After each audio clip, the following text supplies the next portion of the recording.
해오름교회 성도 여러분 안녕하십니까? 서상배 목사입니다. 오늘은 누가복음 23장 32절에서 38절까지 말씀으로 아버지여 저희를 사하여 주옵소서라는 제목으로 말씀을 전하겠습니다.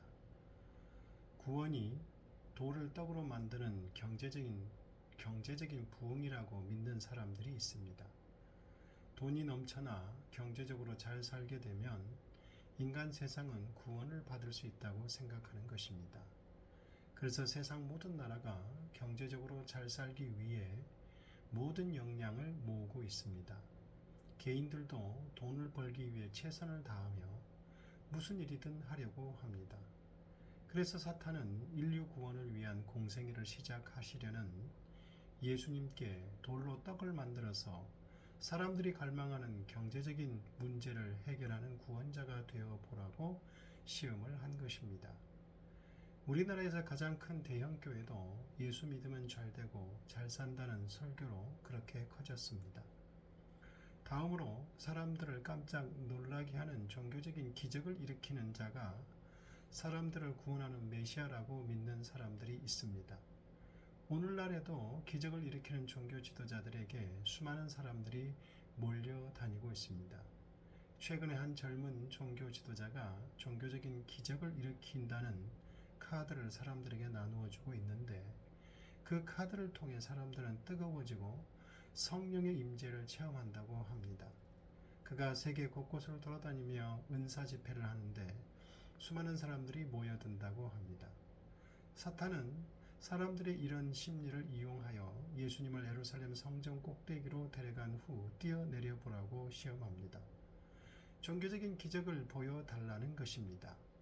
인류 구원을 위한 십자가를 지는 진정한 메시아의 길을 가지 말고 사람들이 환호하는 기적을 일으키는 메시아의 길을 가라는 것입니다. 온 세상 패권을 일시에 거머쥐는 정치적 혁명을 일으키는 자를 메시아로 믿는 사람들도 많습니다. 그래서 사탄은 예수님이 자기에게 절을 하면 세상의 모든 권력을 주겠다고 시험하였습니다. 인류는 여러 가지 정치 체제를 경험해 왔습니다. 왕정, 공화정, 공산주의, 민주주의 등 다양한 정치 체계를 경험해 오지만 이것을 통해 인류를 구원할 수 있다고 보는 사람은 거의 없을 것입니다. 절대 권력을 가진 어떤 군주도 강력한 국력을 가진 어떤 제국들도 구원보다는 해악을 끼친 것이 절대적으로 많았습니다. 그들에 의해 인류 역사는 억압과 폭력, 전쟁과 복수로 얼룩졌습니다. 예수님은 이런 방식의 메시아가 아니었습니다. 사람들은 이런 방식의 구원자를 원했습니다. 사탄도 그런 방식의 구원자가 되라고 유혹했습니다. 그러나 그런 방식의 구원자는 사람들을 구원할 수가 없습니다. 그런 방식의 구원자는 경제적인 풍요와 종교적인 기적, 정치적인 권력으로 사람들을 속이는 자일 뿐입니다. 인류 역사 속에서 그런 방식으로 사람들을 속이는 자들이 수없이 많았고 지금도 끊임없이 나왔다가 사라지고 있습니다. 경제적인 풍요는 사람들의 밑빠진 욕망을 결코 채워줄 수 없습니다. 기적을 일으켰던 종교 지도자들은 사람들을 기만하거나 이단이 되거나 허망하게 만들었습니다. 정치 권력은 수많은 부작용과 갈등을 낳고 있지만 많은 사람들은 구원의 희망을 정치 권력에 아직도 두고 있습니다. 그런데 예수님은 구원이 인간의 모든 문제의 근원인 죄를 근본적으로 해결하는 것이라고 선포하셨습니다. 예수님께서는 인간의 죄 용서를 위해 오셨습니다. 아무 죄가 없는 하나님의 아들인 자신이 십자가의 희생제물이 되므로 인간의 모든 실패의 근원적 원인이었던 죄가 용서받을 수 있다는 것입니다. 이를 위해 자신을 끊임없이 조롱하며 모욕하는데도 불구하고 자신이 져야 할 십자가 사명에 집중하고 계십니다. 누가는 이 모습을 집중적으로 우리에게 전달하고 있습니다.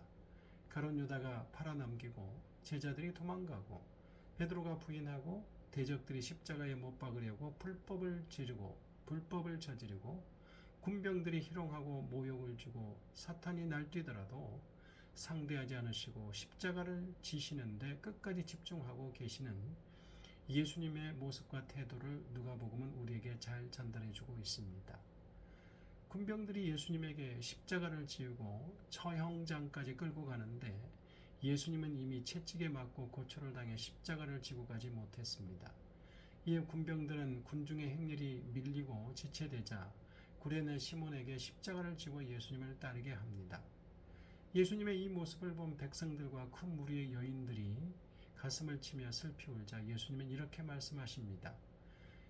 누가복음 23장 28절 예수께서 돌이켜 그들을 향하여 이르시되 예루살렘의 딸들아 나를 위하여 울지 말고 너희와 너희 자녀를 위하여 울라. 예수님은 자신의 고난과 죽음이 애통할 일이지만 구원산적 의미에서 마땅히 가야 할 길을 가는 것이며 그것은 인류 구원을 위해 피할 수 없는 필연적 길이기에 자신의 고난과 죽음을 애통해 하지 말라는 말씀입니다. 그리고 애통해 하는 관심의 대상이 잘못되었다는 것입니다.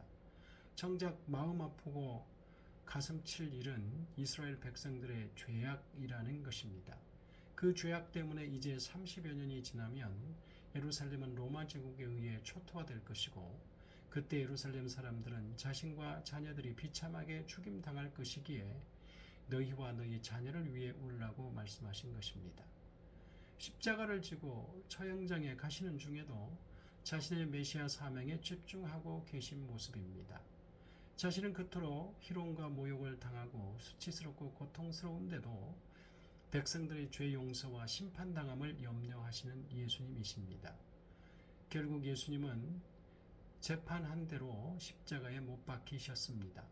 그런데 예수님께서 십자가에 못 박힌 뒤 자신을 죽이고자 하는 무리를 향해 측은한 마음으로 이렇게 기도를 시작하십니다.